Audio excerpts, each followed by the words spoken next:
It is Sunday evening. It is time for another live recording of the Auburn Experience podcast, the banner show of E2C Network. We're going to talk about sports. We're going to talk about culture. And of course, we're going to talk about the Auburn family coming up right now.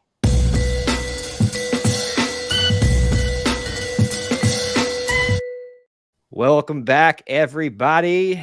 We will be starting our live recording in about 5 minutes. But for now, we want to say hello and talk to you for a little bit. A regular face here, Kyle Loomis, your host.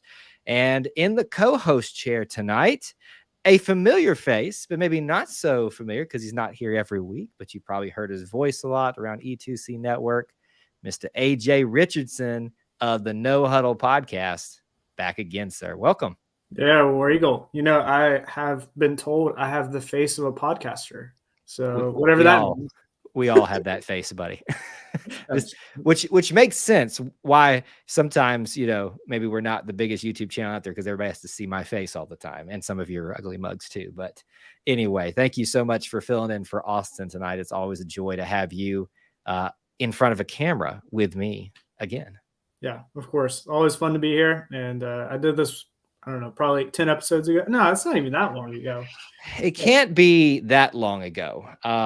It has to be like, I feel like it was somewhere in the low 30s. So I guess that would basically be 10. Maybe it was 10. Because it was about that you filled in for when Austin, the babies came.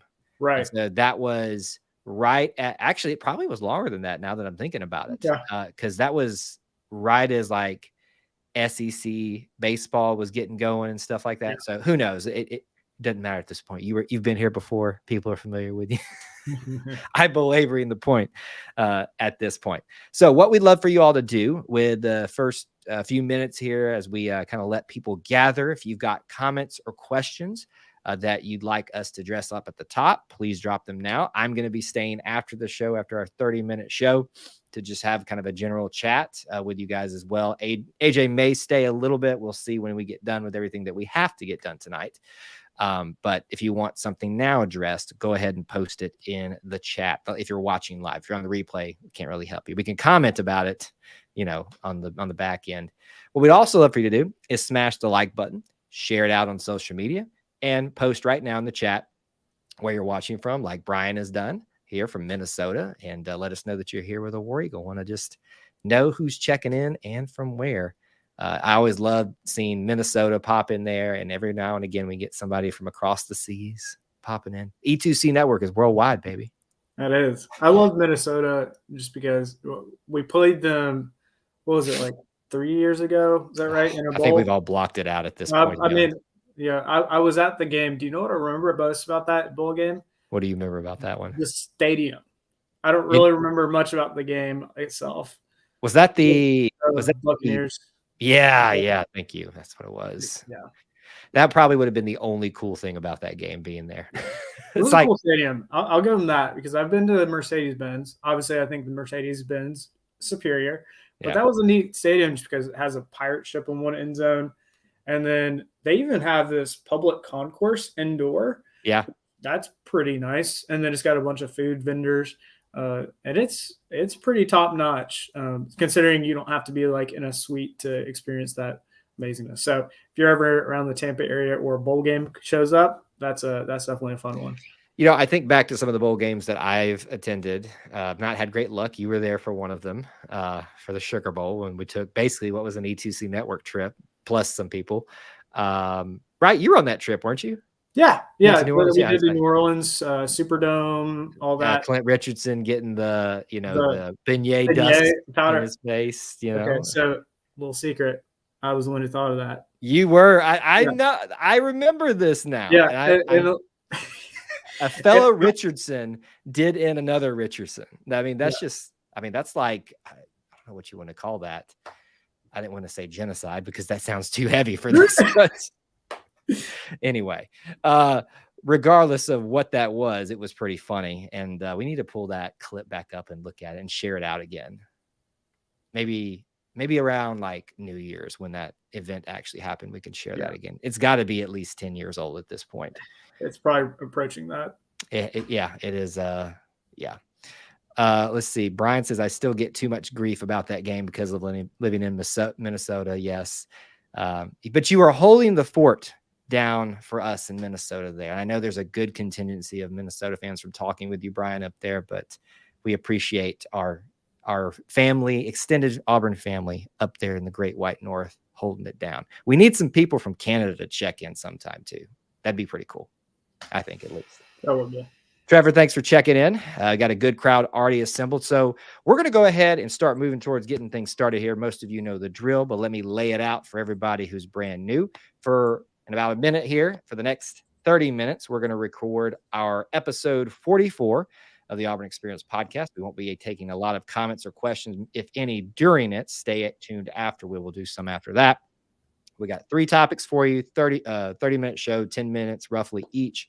We're going to talk about Auburn Potpourri, so lots of different topics. We're also going to discuss SEC Media Days, and we're also going to discuss War Ready, the basketball tournament made up of a team of former Auburn players mainly, but they're about to play in their game, so we want to talk about them a little bit.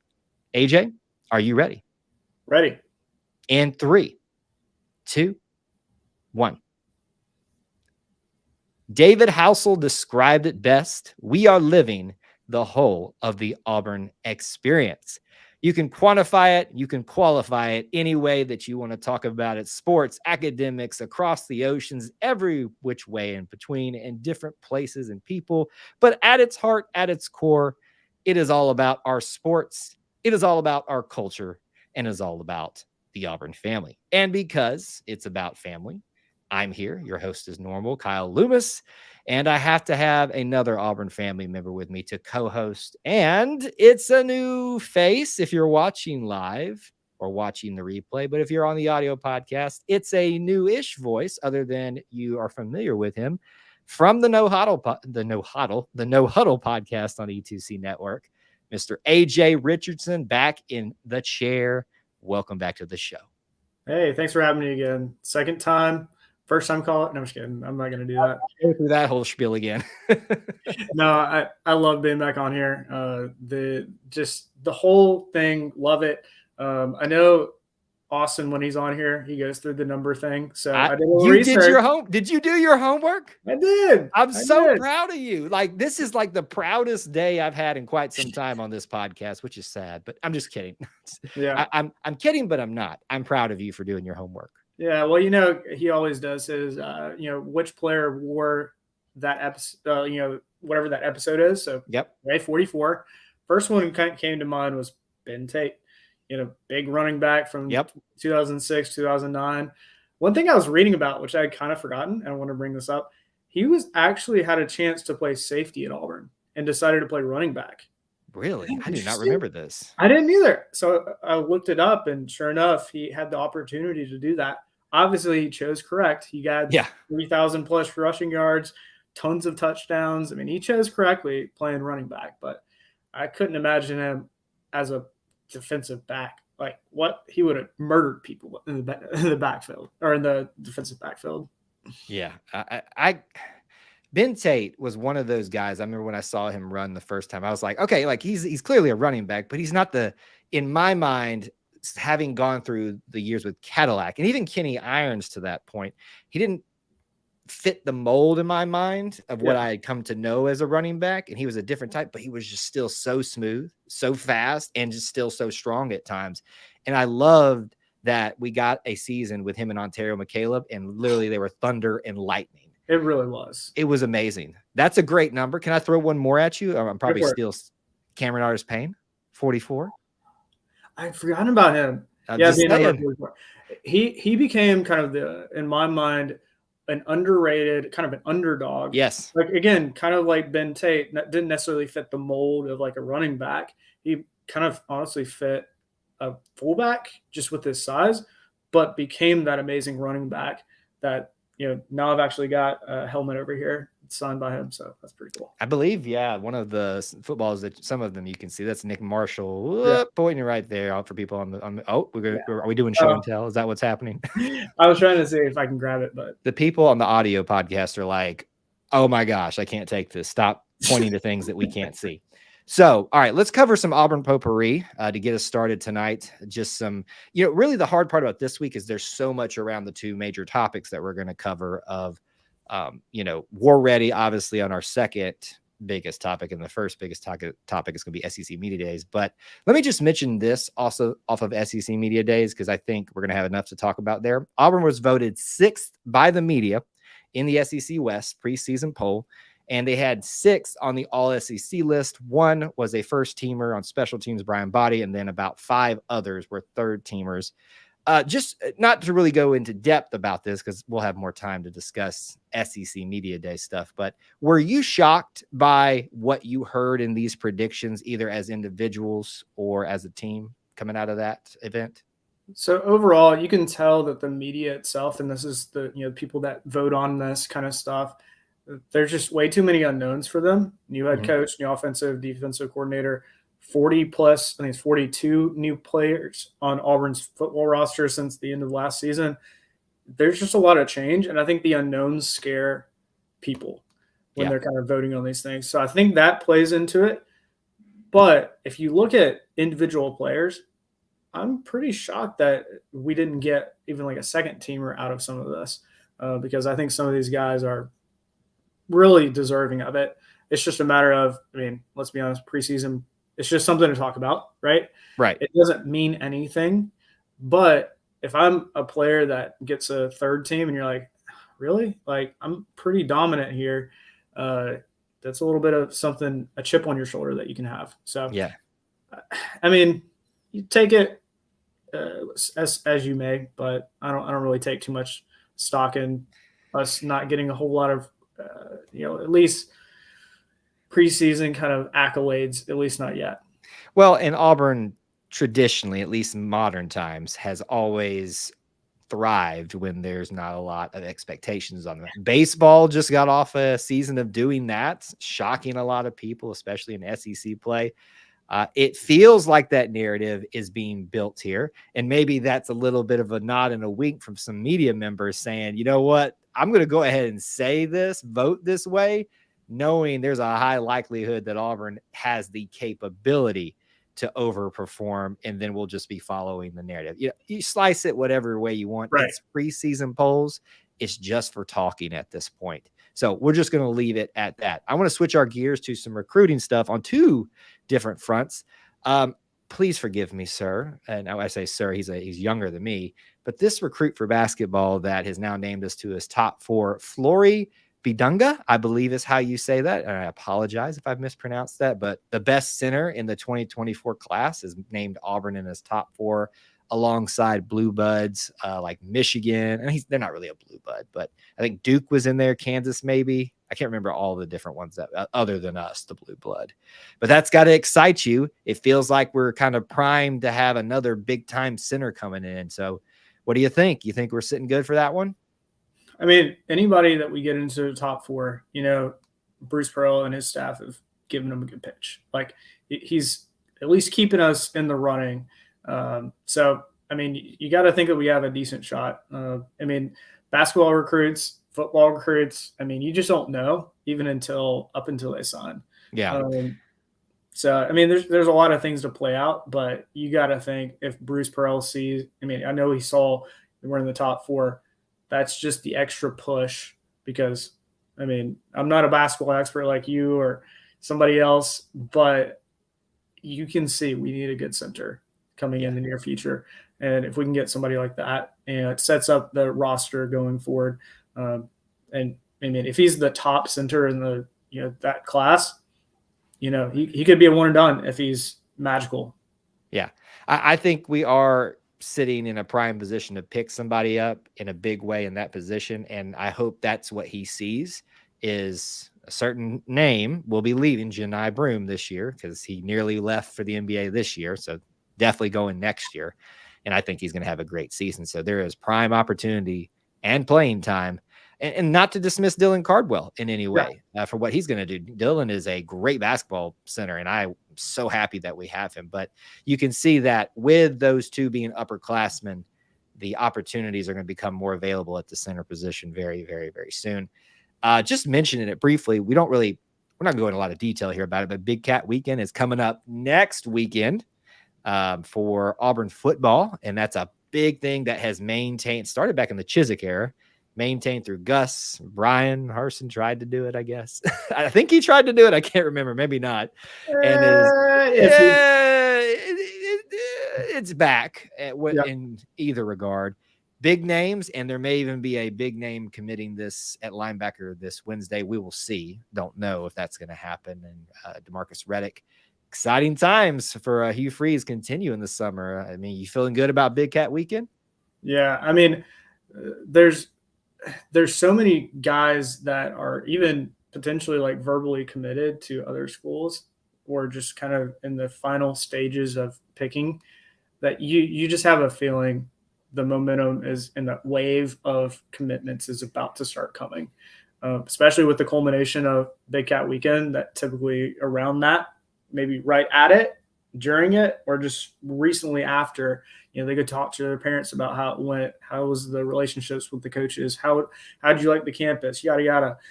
That kind of stuff really pushes people over that edge of committing to Auburn, and you can just feel that that's coming.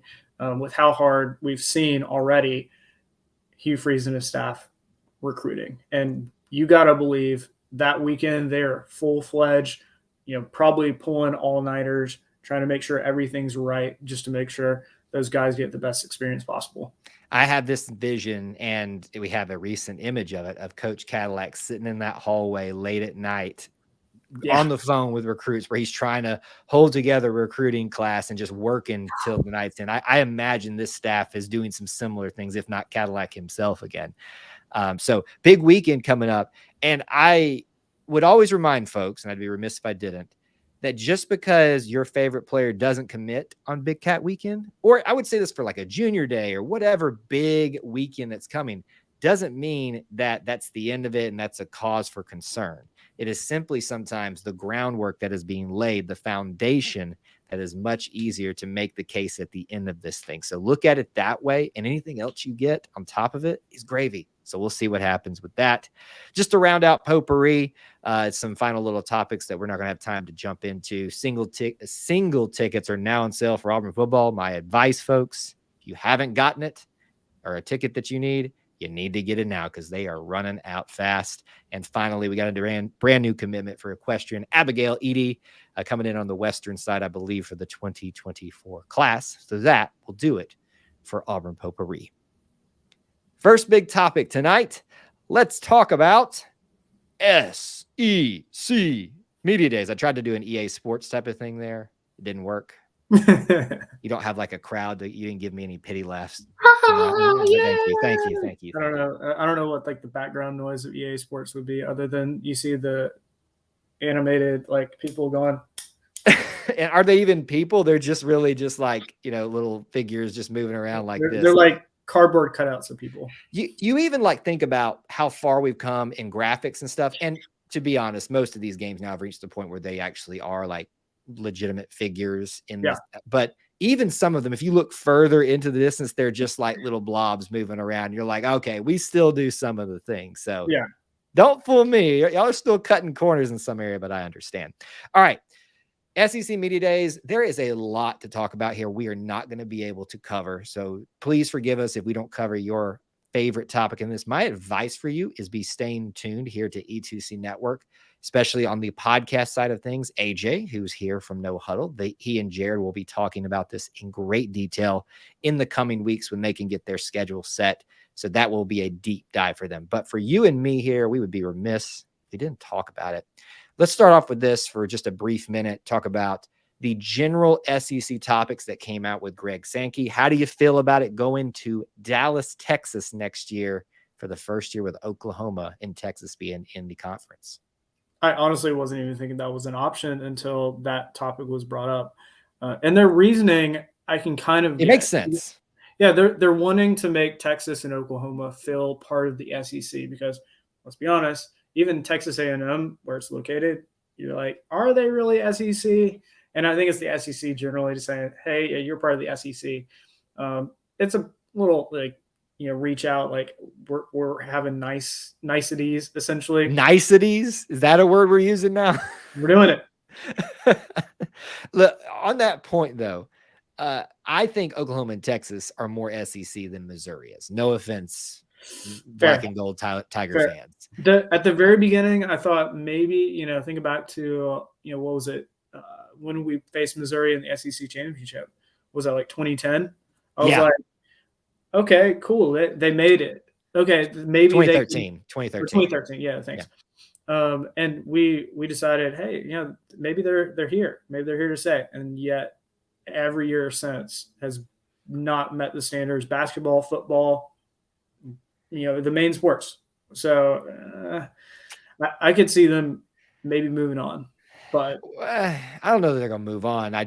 They're kind of moving into that Vanderbilt category. But look, the SEC isn't what it is without the collective. So we still thank Vanderbilt for what they do. We will continue to thank Missouri, even as we continue to bring more of their Big 12 brethren into the conference. Other stuff he talked about, NIL. I didn't get a sense that there's any hope or direction because he basically said we need help from the federal government. And if you're asking help from not just this current administration, I'm not even going politics on this in terms of like picking a side. If you think you're getting help in the immediate from the United States government on NIL, you got another thing coming. I mean, is there any hope for that? I mean, I've been watching a lot of law kind of type or lawyer type TV shows. And if I've learned anything from TV shows that deal with anything federal government, it's TV shows. Don't get me wrong. But it. Let's be honest. Some of these TV shows are reality at this point with what we're dealing with. Yeah. So you just know it's going to take a while. Like just to get something proposed, it takes an army. To get it passed and get it changed takes an absolute battle and a war to make that kind of change. So I'm kind of in your camp of it's kind of like at this point we're in this and there's no real going back. I think to use your phrase that I've heard you use, let the cat out of the bag a little too early and didn't really have the guidelines and regulations to set things up in a way that's sustainable and helps the sport as a whole. At this point, it's just, all right, gotta do with it what you may and get the best guys in using your NIL money. Yeah. I just don't see a lot of hope for it in terms of having regulations and standardizations in the immediate future. I think small things will happen, and hopefully the SEC and Greg Sankey will lead as they've done in a lot of college football topics over the next few years. But I think we're still years from any major thing happening. It's not a surprise that he felt the need to talk about it there. Let's shift gears to Auburn specific stuff. Obviously, we all tuned in on Tuesday for the best day of college football, but all in terms of the preseason stuff, but not just because Auburn was there, Georgia was there too. We can talk about some of the other teams if you'd like it, if we have time at the end, but I want to focus on Auburn stuff. Your representatives, obviously, Coach. Did you hear what I almost did there? You almost did it. Coach Freeze. Sorry, Coach Freeze. I almost said the other coach, the guy, he shall not be named, I guess. Coach Freeze. We also had Elijah McAllister, edge rusher, Cameron Stutz, offensive lineman, and Luke Deal, tight end guy from there. So I walked away, this is just general thoughts from me, and I'd love yours too, very pleased with the optimism that I heard from Coach. And you kind of always expect it from the players because what else are they supposed to say? Yeah, I don't know why we're doing this. But to me, from a guy like Hugh Freeze that came in asking for patience, and he still did on the stage, I got a sense of optimism from him. Am I reading things too much into it? No. I mean, I think it's an optimism, but yet he was still, despite it, I got like a tone of like humbleness. Yeah. Because he was asked about, hey, what is your offense going to be? He's like, honestly, I don't know. And I value that instead of just saying, yeah, we've got it all figured out. No, you don't. You don't even know who the quarterback is. And so at least he's being honest about where he's coming from, but he sees the potential in this. And I mean, he went through it kind of in his press conference, but he was asked, hey, what have you done with teams in the past and kind of revitalized them, brought them to life?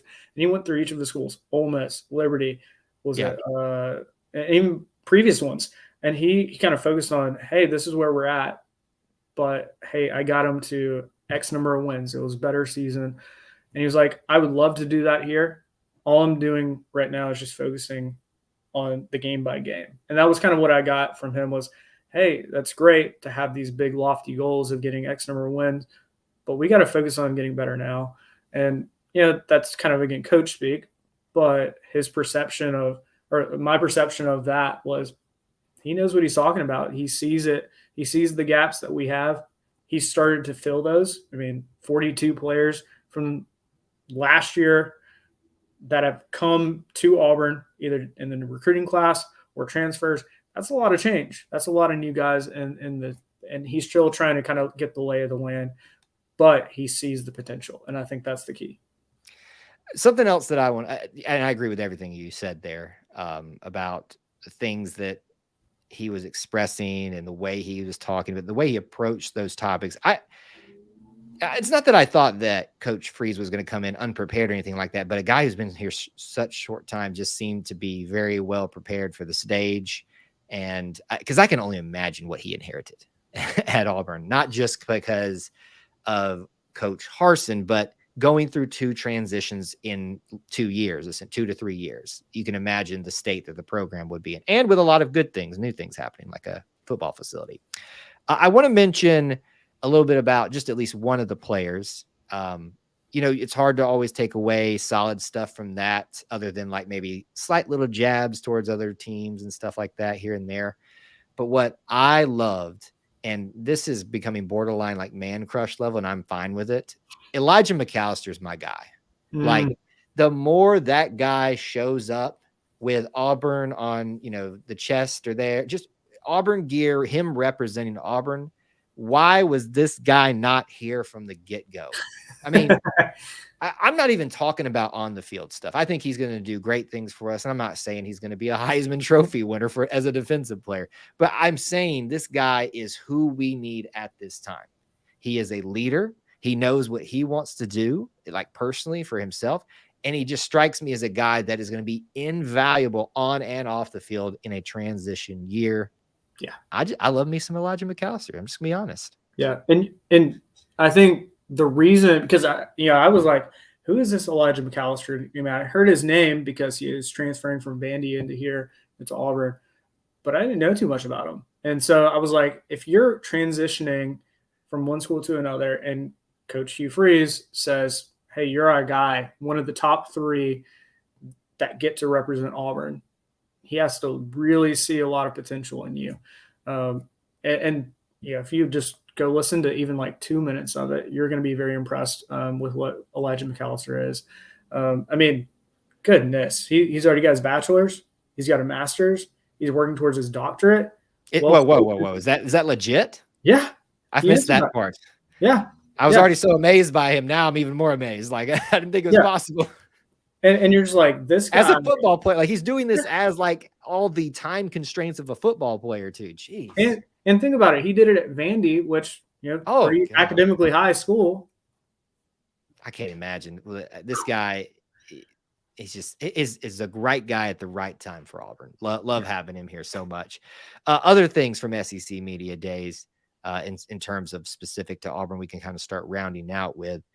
Obviously, nothing to report about the Jarquez Hunter situation, as I've been trying to get across. Every time I get one person that just pops in randomly on shows and stuff, what's the news on Jarquez Hunter? There's no news, folks. There will be no news on Jarquez Hunter until the season starts. Like, I've said that now publicly here. So when it happens and comes out before, someone's going to copy paste, and take your L, Kyle. I will take my L, but I just don't think we're going to hear anything until at earliest a week before the season starts, if there's anything to be heard in terms of a punishment or things like that.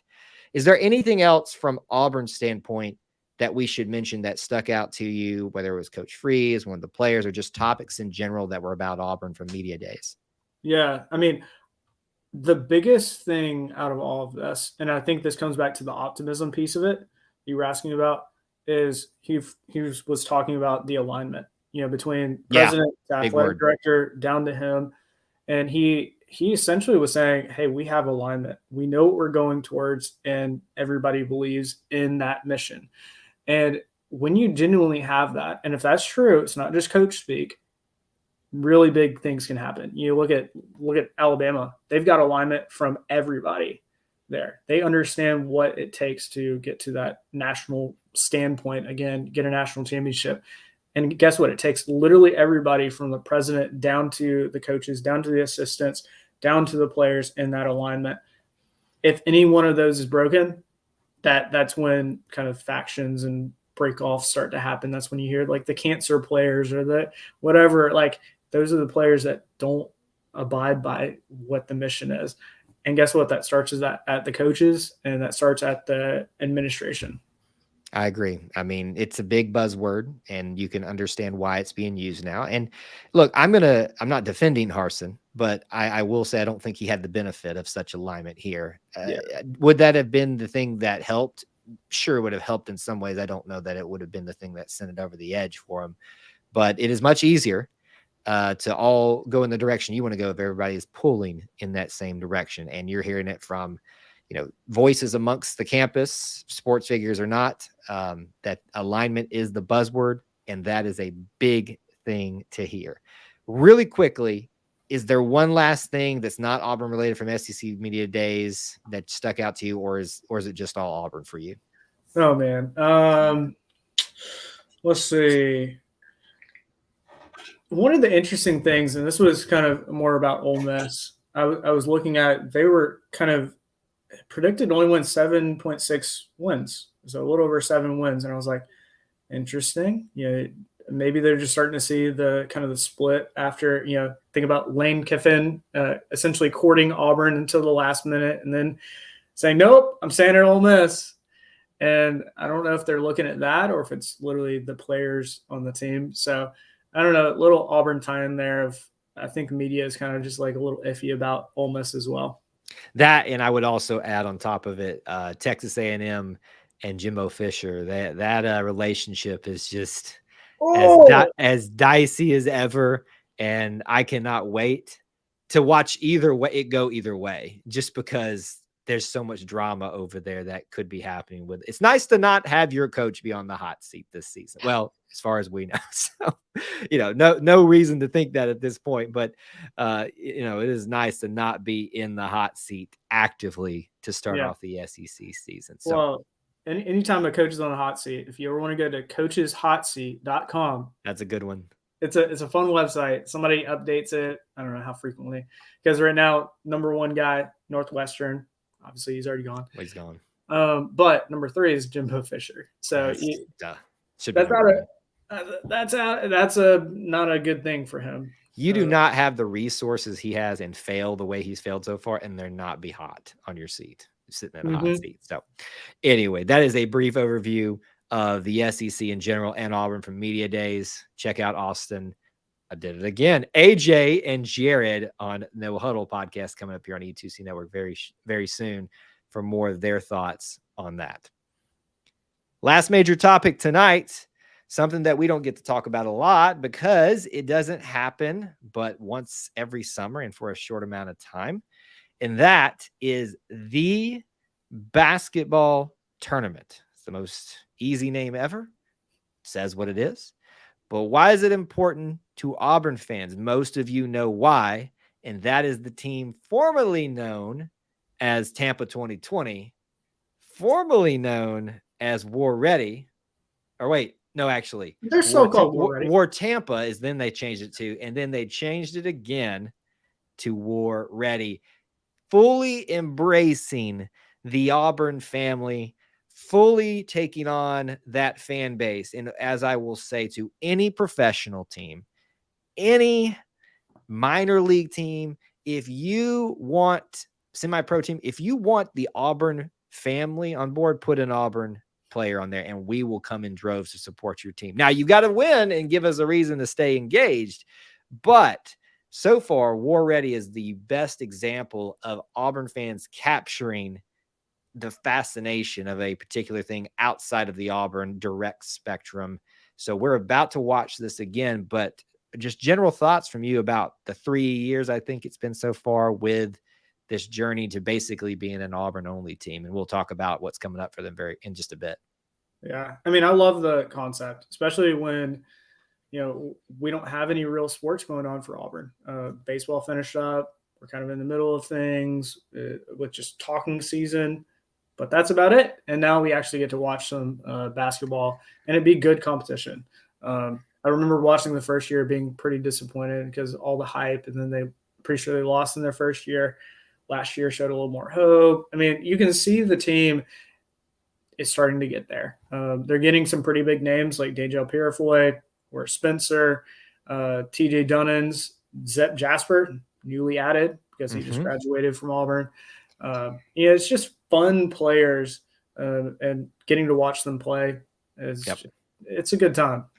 Yeah, let me give you the full roster, and this will be all the Auburn games. I'll repeat some of the ones AJ went through that I have that was posted actually today on social media. So I have to believe this is the most current roster for them.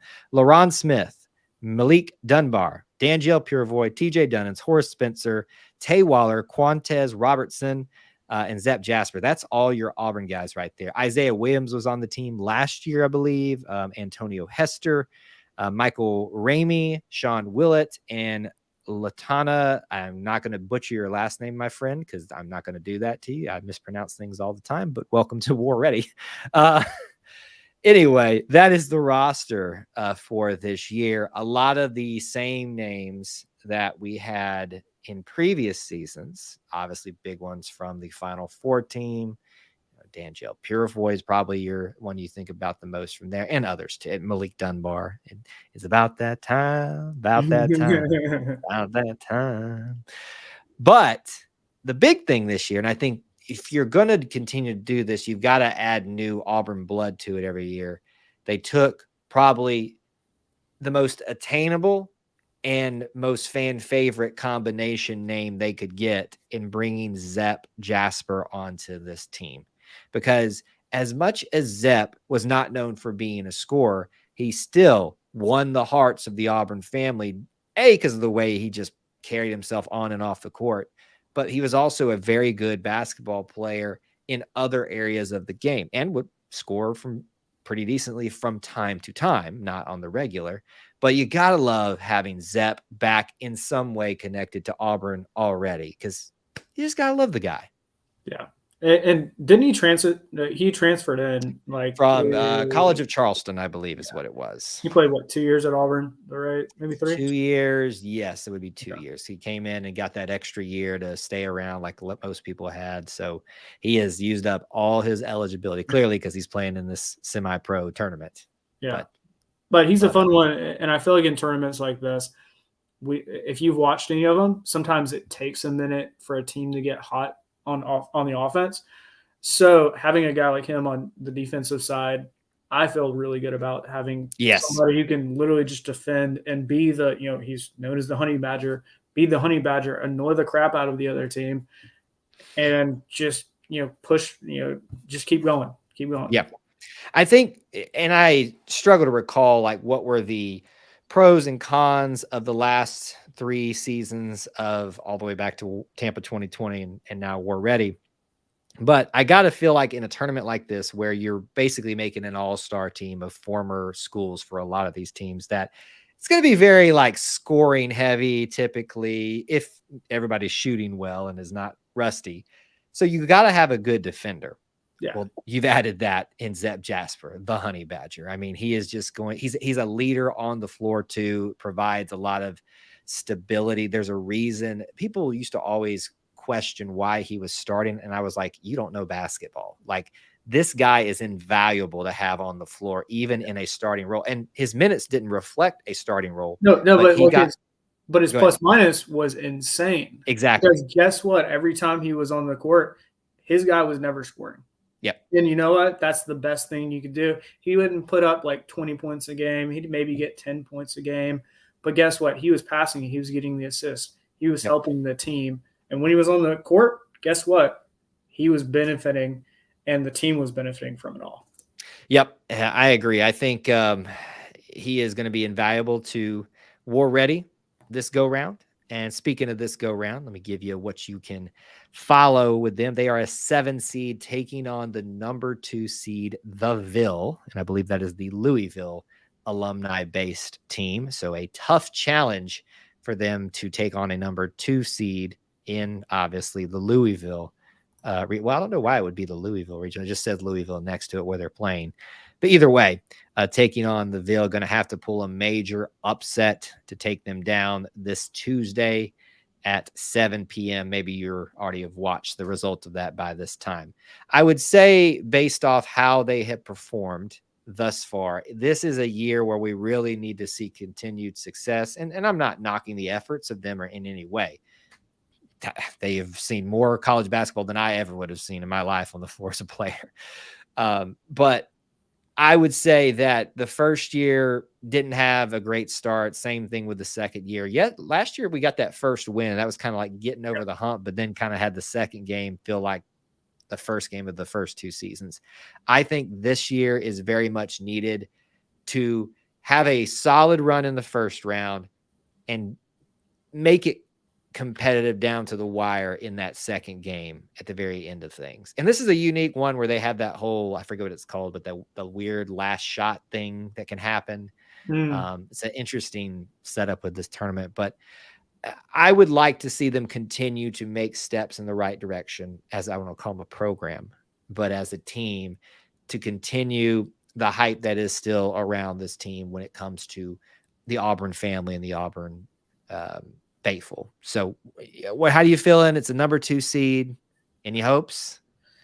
I mean, you just never know. I mean, think about how many times Auburn has been the underdog. And, I was at a game when Auburn was playing, or Kentucky came to Auburn, and Kentucky was a top ranked team in basketball. Right. And yet we beat them, rushed the court. It was an amazing thing. It's one of those things where I feel like Auburn is just kind of in that mindset already, or the players that come out of it even still. Right. And, they just came here to play, and they want to play hard. It's a win or go home. So, it's on the line. They're going to bring their best. Obviously, don't want to look past this game. Got to take care of the number 2 seed in your bracket. But if they were to win, they would then take on 2 days later. So that would be a Thursday at 8 p.m. The winner of Eberlein Drive and Jackson, Tennessee underdog. So it sounds like, just from, the way brackets are laid out, and it doesn't sound like that's a big alumni team. I don't know what that would be. Jackson, Tennessee is, I'm trying to remember what schools are there. But either way, it sounds like that might be the ticket for them to get to the Sweet 16 effectively. If they take care of business, they're the underdog. Either way, look, folks, I hope that you will jump on board and give them your support. Follow along on Tuesday if you are able to do so, because these are some of our favorite players, and I just want them to feel the love that the Auburn family had for them then and still now. Let's keep this war-ready magic going and continue to make it something that we can at least look forward to at the end of every summer. So high hopes. I just hope that we can capture that Final Four magic again. Wouldn't that be nice? It would be so nice. I mean, even if we got if we got past the second round, that means they've got something going. The guys are playing well together, and I mean, who knows? It could be a really fun kind of run for them. Absolutely, it could. So again, as a reminder, 7 p.m.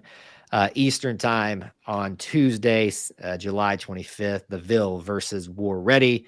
They would play again in 2 days at 8 o'clock. The winner of Eberlein Drive, Jackson, Tennessee underdogs, and your main Auburn guys to watch for: LaRon Smith, Malik Dunbar, D'Angelo Purifoy, TJ Dunnins, Horace Spencer, Tay Waller, Quantez Robertson, and of course, the Honey Badger, hopefully being the leader that we all know him to be on that team, Mr. Zep Jasper. I'm excited. Hope you're all excited.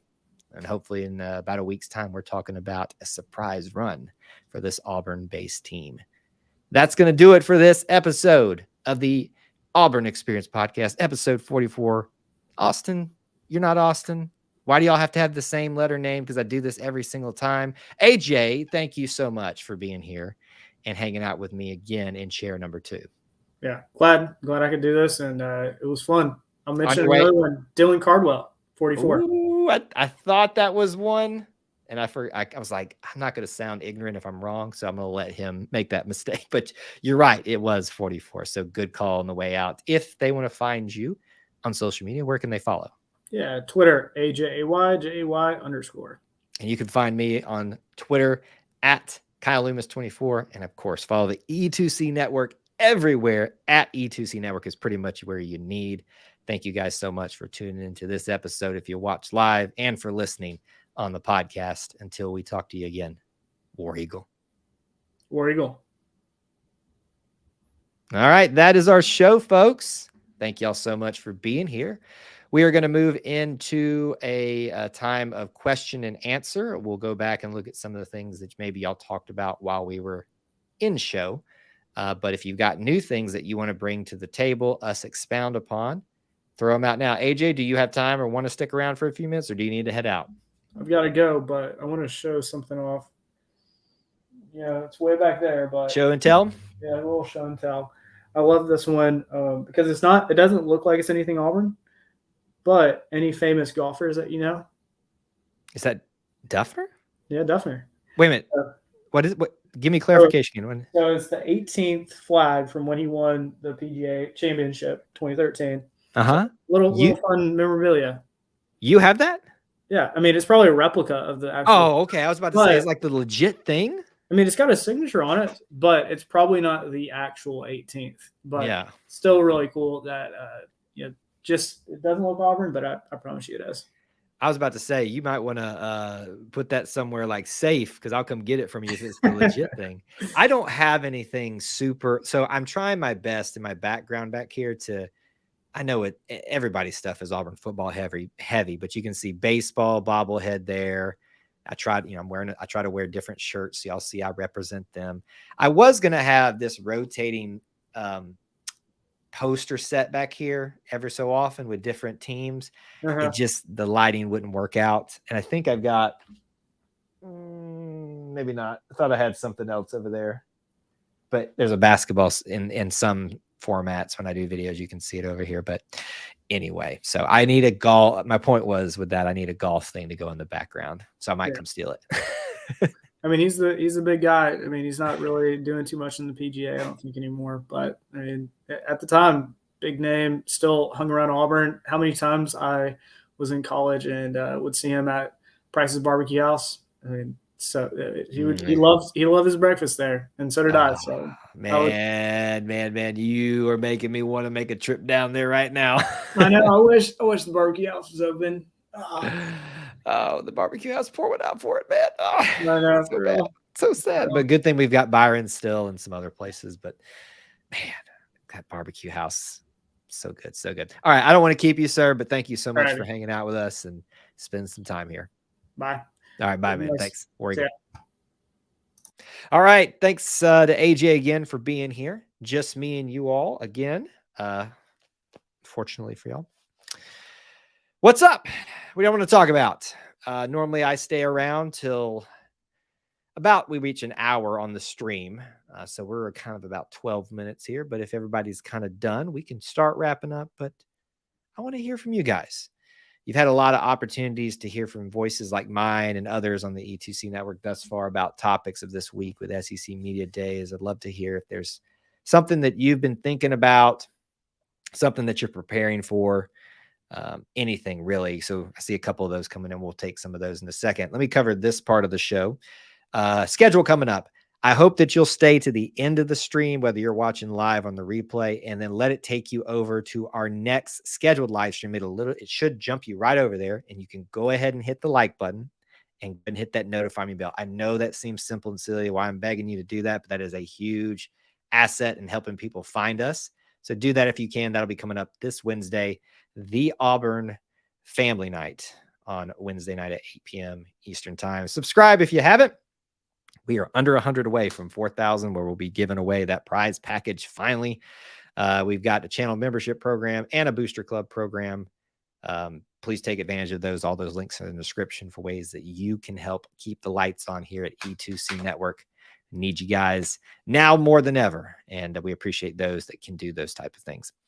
So, all right, let me go back. I know I had at least one comment here. How many years do you think it will take for Texas and Oklahoma to win the SEC? I would think 5 to 7 years. That seems a bit. Maybe 5 is fair. I don't know that I'd push. I could see one of them pulling it off in the next 5 years. Eh, as much as we joke with them, these are 2 premier programs coming to be part of the SEC. It makes sense that they would want to be part of the premier conference. So I would give them a lot of credit and say that I don't know who it'll be because every year Texas acts like they're going to be back and then to some degree falters. Oklahoma, I don't know where they're at since losing Lincoln. If Lincoln Riley was still there, which he ran for the hills in the Pac-12, and you kind of understand why, I would say they would have been the most likely to win this thing. But yeah, I feel like it'll be in the next 5 years. Probably will take the full 5 years, but that would be my answer to that question. Devontae Ross, what would I tell the recruits why they should come to Auburn? Well, the easy answer is because the Auburn family. I try. If you want me to be kind of a little bit more specific on that, I would say you can attain your academic goals, your athletic goals, and have a unique experience on a small town campus that is so nationwide and still maintains it that you won't have anywhere else. We are so unique that people think we're weird as a Auburn family. And I don't think it's quantifiable or explainable to make the case and say why you should come to Auburn. So basically I just said nothing. It would depend on who the recruit is and stuff like that. And of course, Buc-ee's. Yes, there it is. I knew somebody was going to bring it up. But yeah, look, I think you can match everything that you want out of the college experience. And I shouldn't say most, a lot of these kids are mainly wanting the athletic accomplishments. You can do that at Auburn. Auburn, when they fall, rises right back up to the top very quickly historically. Will it happen again? I have full confidence that it will very quickly because of just our history alone. So that's taken care of for you, especially if you go into some of all of our academics, but some special programs. You're going to get a premier education, the best in the state, frankly. And this is the best time to be around at Auburn because it's a fresh start in terms of football. And have you seen that facility? I have. I've seen things that you guys have not seen there. And I think most areas have at least been shown on photos by other media members in Auburn themselves. But like getting to just kind of linger back in some of these areas and really look at the facilities, that's one of the most fun things that I've gotten to do since I've been doing this as my full-time job. Very honored that I was allowed to go in there. I think both UT and OU are both premier teams, and I think coming to the SEC will boost their recruiting.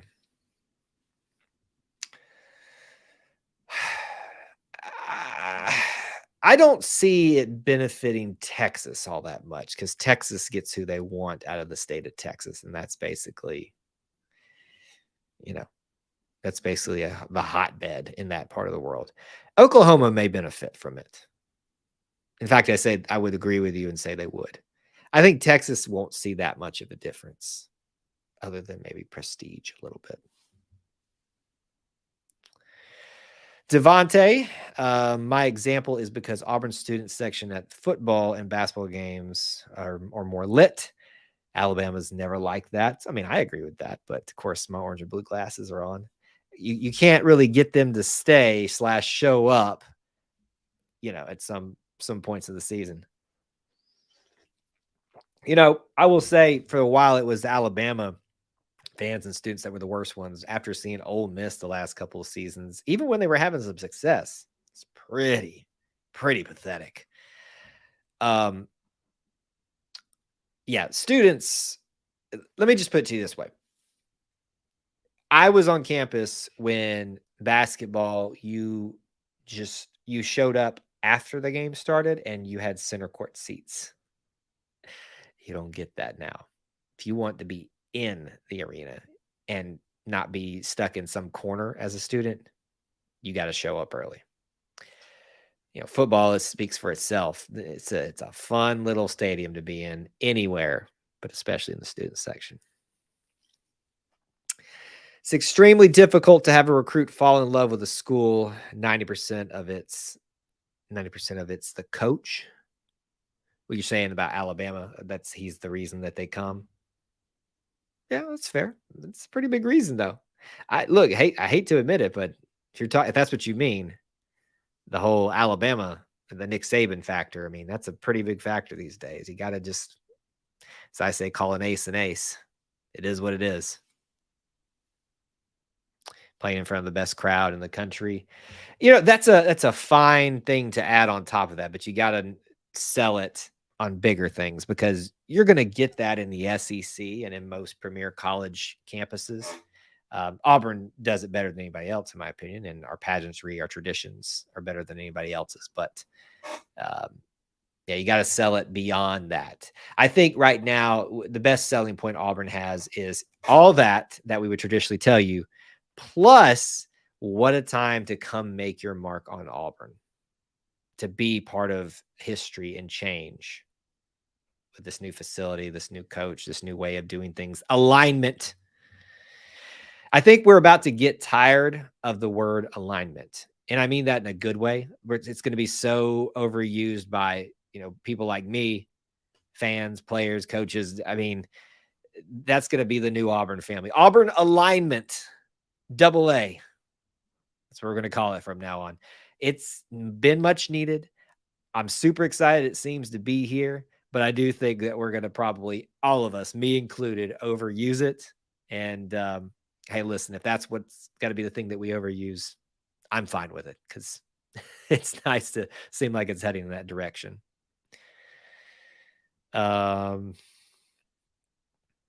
Texas gets who they want from Texas, but now they can appeal to others in the Southeast. Look what it did for teams like Texas A&M, Missouri, and Arkansas when they joined. Well, let me tackle those, WT, a little bit. Texas A&M gets who they want because now in the NIL area, because of their ability to fundraise. It hasn't really gotten them much. So even though the recruiting helped, as of this moment, it hasn't done anything for them. In fact, it made them worse just by last year alone. Missouri, I haven't seen enough out of Missouri in the 10 years since they've been here to say that their recruiting has really helped them, because they were hot when we got here and haven't really done much since. Arkansas has always been up or down, with whether recruiting was good or not. So I'm not dismissing that Texas and Oklahoma will benefit in many ways from being in the SEC, but I don't know that Texas will see a benefit that's quantifiable, tangible, would be a better word, from simply SEC type of recruiting additions. They draw from Texas, they draw from Louisiana and Mississippi, and pretty much already. But look, we'll find out in a couple of years here what the difference is. It starts next year. Well, I guess you could make the case it's already started, since the players that are joining now will be part of the SEC next year, and those that stick around. So we'll see. All right, final comments, questions, derogatory rebuttals. I want to see how you. I want to go ahead and put this out there for all of you that know that we love to do a lot of content here during football season, and we are going to be doing that again. What I'm going to ask for from you guys this fall, though, is a little patience, and not because y'all haven't already given that to me, but this is going to be a very busy fall for me for a variety of reasons, and I hope that you will understand if things are a little bit maybe new, different. I haven't decided what our lineup's going to be throughout the week yet, how we're going to do a preview show and things like that. We'll talk more about that as time goes on. But that's the main thing. I hope you'll continue to help us build this thing up and Make this the best little family within the Auburn family. All right, got a question here to round out our discussion. Do you think Coach Pearl will get that 5-star center he's after? The one we talked about, Flory, I think is what his name is. Yeah, Flory. I have it written down. I think I wrote it down right. Flory Vidunga. You're in the top 4. That's a big thing. I think it makes sense for him to come to Auburn. He seems to have had Auburn pretty high for a while now. I'd say the chances are as high as they've ever been. I don't know when his decision is coming, though, so it's hard to know what can change if there's still a degree of time before he makes his final decision. All right, folks, we are at an hour. Thank y'all so much for being here, especially those of you that were live. If you're on the replay, thank you so much for being here. Stay till the end. Make sure you like the upcoming live video for this Wednesday night. Go ahead and set that reminder, hit that notify me bell. Tell somebody, tell a friend that we're going to be live. Would love to have you here, where we'll shoot the breeze, hang out, and just talk about how great it is to be part of the Auburn family, but the best little family within the Auburn family. And that is the E2C Network. Thank you guys so much for making this the best family. Until I talk to you again, War Eagle.